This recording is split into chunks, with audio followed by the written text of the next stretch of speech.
Good morning. Welcome. This is Angela Coulter, your Consciousness Transformation Ascension Guide and originator of Trinity Energy Progression, bringing you this week's Moving the Shift. Thank you for joining me. It's been, 2 weeks I took off, which I had not intended to because I was going to thought I would be doing these from Mount Shasta, but I just didn't do it. So here I am. And one of the topics that keeps on coming up, there's so many things to talk about because there's so much that came in through the retreat that I had. It was fabulous and incredible and magical as always. And what is prevalent that keeps on coming up since I've been home has been questions about the earth resetting, which is really interesting. Or resetting or being taken out altogether. And it's funny, I didn't even know where that came from because I was totally pretty much offline for almost 2 weeks. So, I had a question the other day, so-and-so told me that it's going to, that Earth is going to reset in 10 months. And then somebody else said there was something posted about the time being up and all that kind of stuff. So what's interesting is that as we get more and more collective fears that are coming up to the surface, we try to project them onto things that feel comfortable to be fearful about. And so, we've gone through the COVID thing, which is still going on. We've gone through, the conspiracy, what people call conspiracy theory, but it's really just simply other levels of reality. And the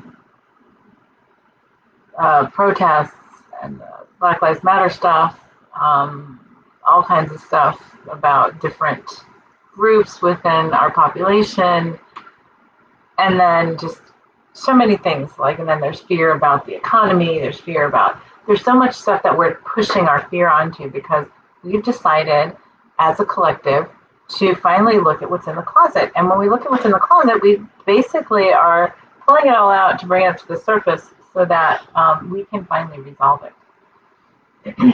That is the most challenging thing for us because we've been so skillful at hiding it in the closet in the cracks and crevices. So what's happening is we have collectively over the past 7 months now have brought forward all these things that we've hidden in cracks and crevices. And so it's a lot of stuff that we have been very uncomfortable looking at. So of course what happens is it feels like a big tidal wave of ickiness. And of course the first thing we're going to want to do is to try to, I'm sorry, I'm looking for here it is so I can see comments. Sometimes can't see them on here. There we go. So what happens is then we allow them to come to the surface and they come up in such a tsunami, right? That now it's like, oh my gosh, we're vibrating. It's like this gross ickiness has come up and we're like, okay, how do we project this and get this out of it? How do I get this out of me and not have to take ownership of it? And so then we just keep on creating things to point our fears to, right? And to create more energy for, because we can't keep it in the closet anymore. So we can pretend it's still not ours. But the thing is, we're going to continue doing that and we're going to continue exacerbating it until we get to a place, my understanding is until we get to a place where we just take responsibility for what's come up, to look at it, to thank it for its presence in our lessons of remembrance, and then to resolve it and let it go. So as collective as this is, it is also very individual because it vibrates on an individual level as well as a collective. So when we talk about things like the end of the world, because by the way, this has been going on for, more than a decade. We've been talking about this. And maybe we have, maybe we did, maybe we already did reset, but we don't remember. Maybe we, we've done this how many times, and that's why we're in this pattern of, oh my God, we want to break the pattern. So it doesn't matter whether it's in this life, in this iteration, in this cycle, or this particular presentation, or that it's a groundhog day, right? Which I talked about. I think we talked about it in my other podcast, and ascended world several weeks back. So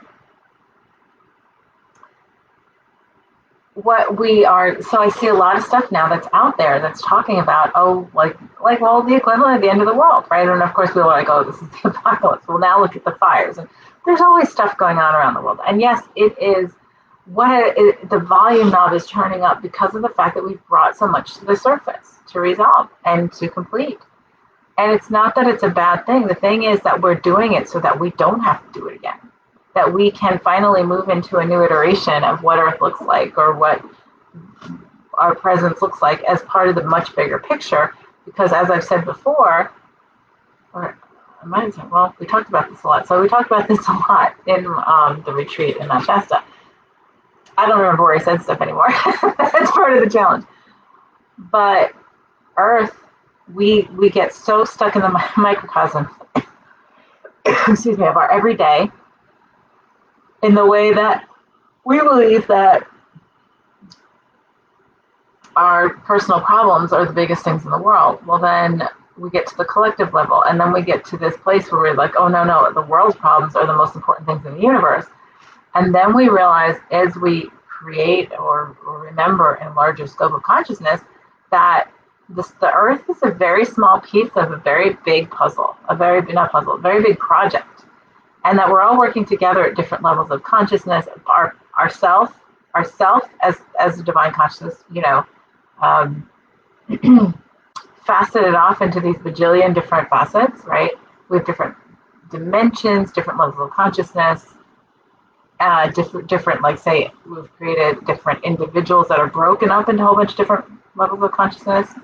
And so we are doing all this huge project, right? Except in the density that we've created on the presence of Earth and the creation of Earth, as even though it is a very important part of the much bigger project, we have forgotten, in the density of separation and the level of separation we've created here, that we are a part of a much bigger project, right? So that's why we have a lot of other non-incarnate beings butting in, what I call butting in, or trying to butt in, because they're like, oh, well, we're managing this part, and so we do this. And what's really funny is, I always think about this, when I was in corporate, and I did that, I was in corporate for 17 years, I was very successful in it, and I was in corporate marketing and communications and director of global marketing, that kind of stuff, for a large company. And my biggest contention, funny enough, was when people would come in and try to do my job, or try to do the job of one of my staff,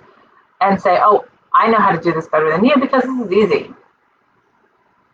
This is pretty stuff. And it's like, well, no, there's a whole bunch of psychology and focus groups and all this kind of stuff behind it. But here's the thing. And what I would say is, especially the last corporate position I had, because there were a lot of MDs and PhDs and whatever, and they all thought they could do, just because they knew their stuff, they could do everybody's stuff. And I would say to them, listen, do I go into your office, sit down at your desk, and tell you how to do your job? I don't. I respect you for what you provide, and I expect the same in return from me and my staff. And so the funny thing is, I look at that, and I remember that. I remember having that conversation so many times, and looking at this whole bigger project, and how many are like, oh, well, these beings are telling us to do this, and these beings are telling us to do that, and oh, they're going to come save us and whatever. To me, it feels an awful lot like somebody coming to try to sit down into my chair and say, I know how to do your job better than you. When we are just as powerful, we are still divine, we are divine, they are us, we are them, all that kind of stuff, whether we're on the planet or not, to say, listen, the reason I'm incarnate here is because I'm part of the project team that's going to complete this part of the project. And so therefore I know what I'm doing, or else I wouldn't be here. I would have been hired, so to speak, right? And so I don't go and try to do your part, you don't go try to do my part right now, right? Or that's why we're faceted into individuals. So we tend to believe, because we've been told, and we know how challenging it is to be in this level of density. Oh, crud. You know what, guys? Oh, I don't know if I can change this in the middle. Ooh. Let's see if this works. I don't know if it does in the middle. Anna, is that any better? My sound. Hold on. My apologies. I forgot to plug in my mic. Can you hear me better now, Anna? Dang it. And I don't know where to look at that on here. Anyway, I will continue and hopefully this picked up. Stream help, polls, questions help. Ah! Give me a second. Hold on 2 seconds. I'm going to look at something. See if this picked up now. Audio. Sound settings. Give me a sec. I apologize. Boy, I wasn't just a good. We'll get to that in a second. Manage sound devices, speakers, microphone. Okay, I don't know if it's picking up my mic now or what. Okay, so I'm going to continue, and hopefully y'all can hear me. I will do this, and hopefully it's still doing the other mic. It picks me up better. So anyway, you can't hear me either. Well, crap. I might have to start all over again.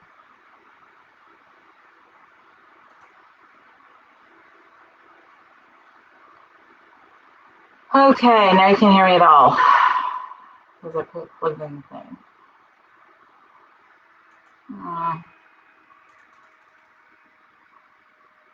Let me try this again. I think I'm going to get off. Okay. Crap.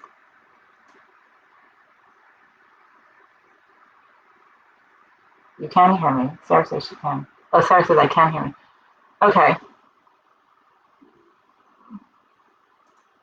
All right. Well, let's get back to what we're talking about. Okay. Oh, I can hear you great. Okay, that means that my mic continued to kick in. Thank you, Caroline. All right, so let me get back to this. All right. Wow, that was funny. That little distraction came in that you can't hear me. All right, so the whole thing is, we get so focused on the Project Earth, I call Project Earth. We think that it's the center of the entire thing, but it's actually a part of a much bigger project. And so we have these off-planet beings who are, or what I call off-planet beings, off-planet facets of the divine consciousness, which are us as well, but just a different facet, that are saying, yeah, we're going to do this. We're going to we're going to save you, or this is how you should do this. And my feeling to that goes back to like what I was saying when I was in corporate.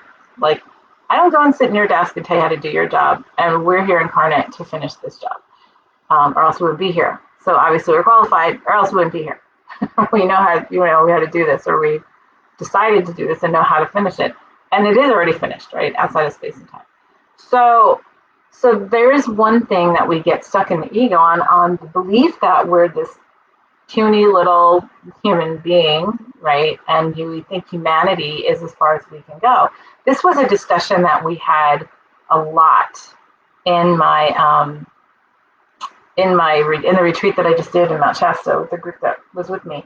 And we talked about that belief that, like, so if you look at my Monday morning podcast, Ascended World with Sarah Sigavignoni, we talked about going to the line, like going to our line, going past the line, right, for us, right? Well, one thing we didn't really talk a lot about this week was, one of the things we talked about in Shasta was the line of being human and what we believe being human means, right? So we believe that there are limits to humanity. We believe that there are limits to being incarnate. And it's only because of the laws and agreements that we've made, right? So we can change that because we created them. And we forget that because we are the project managers and we're here to do that. So here's the thing. We do know the blueprint of the entire project. We are the ones who chose to be here to do it, to finish it, or to get through to completion in this part of the much bigger project. So when we stop ourselves at that line of being human, right, and that all we can concern ourselves with is Earth, and that anything beyond Earth is not our concern, we are mistaken because we're a part of the much bigger project. And we do know at some level what's going on. We just have yet to remember. So we get so focused on this victimhood mentality, right? Of, oh, all these things happen to us. We think that, Earth is happening to us, right? We talk about Gaia and Mother Nature or whatever. And we talk about like, oh, somebody's going to come and invade us, somebody's going to do this, or somebody's going to save us. We act as victims. Even when you say, or when we say, somebody will save me, then we're acting as a victim, meaning I need to be saved, right?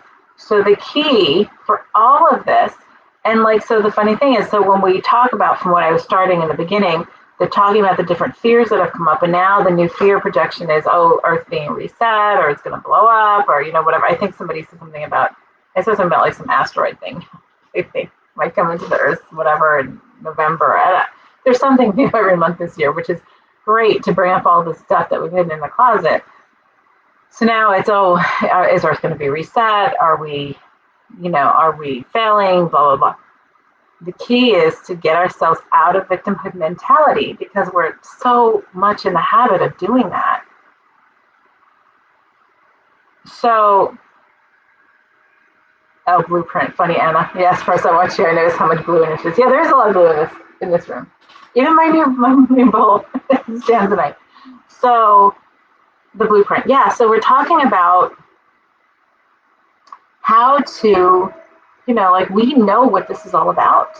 We know how to finish it. We are not the victims, we are the creators. And when we change the energy from victimhood to creation, we start to project versus being the victim. We start to create versus having stuff happen to us.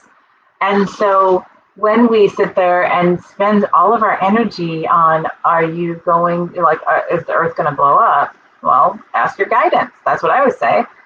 And so there's always the chance, as my response was to somebody a couple of days ago who asked me this, the 10-month thing, whatever, I said, listen, as we are accelerating the resolution of so much right now, which we are, even though it looks like it's a mess, but that's part of why it looks like it's a mess, because of all the stuff we brought up, right? As we accelerate the resolution of all of these things, our possibilities change in every moment. So we have the opportunity to blow up the Earth in any moment if we so choose. It's all part of one of the possible timelines. And is that a bad thing? If we choose collectively to do so, then no, it's just perfect for the project, as we have yet to remember. So when we start to, get panicky about it, then that shows attachment. And we've talked about that in terms of, I've talked about that in terms of death, in terms of, when we're motivated against dying, right, versus, and having a judgment about dying and stuff like that. So when we're motivated against a fear of something, then we are still motivated from fear or anger, whatever. So if we're motivated to avoid the Earth blowing up, instead of backing out and saying, okay, from the much larger picture, what is it that I'm afraid of? So what if the Earth blows up? I would probably, I'd be gone in a moment, and then that would be it. Okay, I'd be out of this body and free of it, right? So then that goes back to fear of death, right? And I think at some level, it's our really deep attachment to this reality, or this creation that we call Earth. And that if we decided to just blow the thing up altogether, that means it's done in the piece of the bigger project, and that we don't need to come here and incarnate anymore, that we just go and assimilate into a different part of the project. But the key is, we've got a lot to do. And the more we get done, the faster it happens. And I'm not saying the Earth is going to blow up. I believe that the Earth is going to transition and evolve into something else at some point. And the more we complete with this ickiness that's come up from the depths, right, so that we resolve it, so that we then incorporate it all back into the whole, then we stop being afraid of the Earth blowing up, then we start being much more, not complacent, much more at peace with presence of where we are right now. So when we do that, it changes the way we are motivated, because we then don't we don't, spend all our energy on all these little all this minutia, right? We don't spend all our energies on being afraid of the earth blowing up. We don't, or going away or resetting or whatever. I think the fear about resetting is the belief of, oh my God, we have to start all over again, right? And it's like, no, every iteration of anything we've done is just the next level. And it's not that that's bad either. It's just a matter of, are we done? Are we complete? Can we complete it in the way we are going about it right now? And what do we do? Like when you're in a situation in, like, say, corporate, right? And you're in a project team and you have an end goal, right? And you sit together and it's like everybody's got their individual jobs, right? And then they get together in a functional team. You get together on a regular basis and say, okay, so how's the project going? Look at our deadlines, look at, our goals, right? Are we heading for that goal? Are we having issues getting there? How do we change this and whatever? So these are the little changes and tweaks we're doing along the way. And we're exploring all the options and all the possible timelines that are all, like, pretty much on top of each other right now, which is why we feel like we shift back and forth all the time. So we have so much possibility in what we end up doing. Of course, we could end the world tomorrow. We could reset tomorrow. If that's what we choose as a project team, to say, yeah, okay, it'll be easier to do that, to turn off the computer, turn it back on. Or we can simply move forward because, oh no, we found the tweaks and the little bugs, and we're changing them, and we've gotten really good at that. I will say, from a much higher perspective, because we are remembering more and more. And as we remember more and more, then these things become easier and easier to shift, even though they seem to be much bigger from a collective scale. It's only because it's come to light. So when you're triggered into fear, into the sensationalism of anything, right? Because then there's all that stuff about, we have all that stuff out there about, about population control and the Illuminati, the elite, how many things you want to talk about it. You can call it the Anunnaki, you could call it all kinds of different tags or phrases, it doesn't matter. It's the same sort of sentiment. It still puts us in this victimhood mode, right? And so when we see it, and I'm not saying that it's not happening, what I'm saying is we allow what happens to happen because of the bigger picture. And the question isn't, oh, how do I deal with this? It's, what is there for me to do? It goes back to that. And I've said that in so many different topics on this podcast and live stream, is what is there for me to do and what is there for me to be right now? When I got a lot of information last year, well before any of this, about all kinds of things having to do with population and mind control and all this kind of stuff. And I said, okay, so at the end of the day, the mind, the ego, loves it, wants to go down that rabbit hole because it's a great distraction, but then it puts us in a place of fear, anger, righteousness, whatever you want to call it. And so I backed out of that at some point, and I just said, okay, I see all this stuff coming in front of me. I wasn't even seeking it out. So what is there for me to do with the information? I have no emotion about it. Yeah, the ego and the mind finds it interesting, but beyond that, I was like, okay, so what is there for me to do? Or what is there for me to be? And the answer that I got in my guidance was there's only awareness, so that you know how to navigate it, remember how to navigate this. And that was all before all this started happening. So I think that's really, and that's why from the beginning, guidance has been to talk to many about just listening to guidance, because that is the clearest point out of all of this chaos. When we connect into our higher consciousness, to the higher consciousness, to the whole, then we know the bigger picture, even if we're not conscious of it, and we get the answers that will help us to navigate through what looks to the eyes and feels to the body like a chaotic mess, a hot mess, as they call it. So every time something comes up, like, I just keep on looking at all the distractions, what I call the distractions. That's all they are. They come up, it's like, oh, here's something to project my fear onto. Here's something to project my anger onto. And that is actually our distraction is the anger and the fear, and everything related to the anger and the fear. And so when we are in that place of, and it's not just anger and fear, there's a whole bunch of other emotions that are related, separation based stuff. I mean, sometimes even, I'm trying to get the right word for this. Sometimes even something that we think is an escape, right, is a distraction as well. So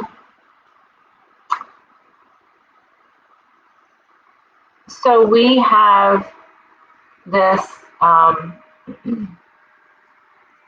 so we have this habit, right? So even if all right, we're tired of talking about the virus, we're tired of talking about this, we're tired of talking about politics, although many are still talking about it. So let's create something else that we're excited to talk about. Oh, well, is the earth going to explode or be reset? That's the whole thing, and that's a distraction, right? So the thing is for us to step back and to say, what is it? What is it that I am distracting myself from? Is this truly for me to look at? Like, what is there for me to do, and what is there for me to be from this? And if that's where you listen for the answer. And any answer that comes to you is like, oh, we must fight this in in a righteous manner and yada yada yada. That's ego, right? But when you get the calm, clear answer without any emotion, that's like, what is there for me to do, or what is there for me to be? 9 times out of 10, you get nothing. Be love, be peace, be centered, be present, be transcendent.